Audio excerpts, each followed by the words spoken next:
হেফাজতে ইসলাম তো কেন্দ্রীয় মানে আপনি কেন্দ্রীয় নায়েবে আমির মাওলানা মঈনুদ্দিন রাব্বানী। হেফাজতে ইসলাম তো রাজনৈতিক দল নয়, কিন্তু ইসলামী সংগঠন। তো ইসলামিক সংগঠন হলেও আপনারা কিন্তু বিভিন্ন রাজনৈতিক দলের সাথে বৈঠক করেন এবং সম্প্রতি আপনার বিএনপির সাথে বৈঠক করেছেন এবং একই সাথে এনসিপির সাথে বৈঠক হয়েছে। তো ইসলামী সংগঠন হিসেবে বৈঠককালে কি কথা হয়েছে রাজনীতির বিষয়ে, যদিও আপনার রাজনৈতিক দল নন বা রাজনৈতিক দল হবেন কি না আগামী নির্বাচনে? অনেকগুলো রাজনৈতিক দল হয়ে গেছে এর মধ্যে। বিসমিল্লাহির রহমানির রহিম।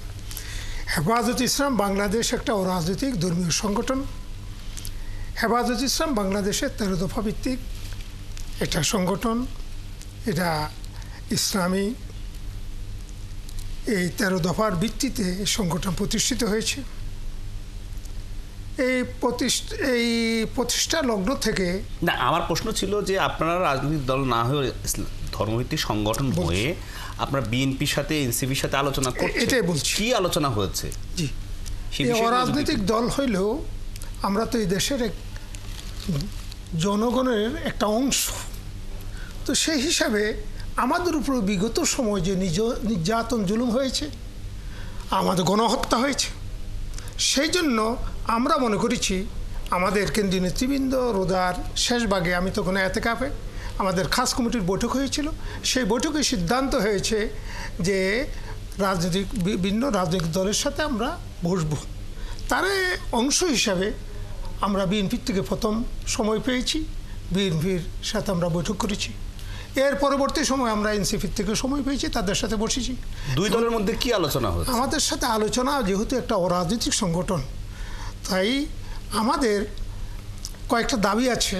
1 নম্বর, যে 13 সালে যে গণহত্যা হয়েছে এবং এই 21 সালে হয়েছে, 24 হয়েছে, এই 3টা গণহত্যায় হেফাজত ইসলামের কয়েকশো লোক শহীদ হয়েছে এবং এর পূর্বেও আরও হত্যাকাণ্ড, যেমন বিডিআর সহ সকল হত্যাকাণ্ডের আমরা বিচার চেয়েছি। এবং আমাদের মামলাগুলো প্রত্যাহারের জন্য এবং আওয়ামী লীগকে নিষিদ্ধ করার জন্য আমরা প্রথম বিএনপির কাছে উপস্থাপন করছি দাবিগুলো। এবং বিএনপি কি সরকারে আছে, তাদের কাছে কেন করবেন? আমাদের উদ্দেশ্য হয়েছে, যদিও নাকি বিএনপি সরকারে নেই, কিন্তু বিএনপি এই দেশের গণমানুষের একটা বৃহৎ একটা বড় দল। তারা যদি আমাদের সপক্ষে যে সরকারের কাছে আমাদের দাবিগুলো তারাও একমত পোষণ করেন, তাইলে আমরা দাবিগুলো আদায় করতে আমরা সহজে পারব।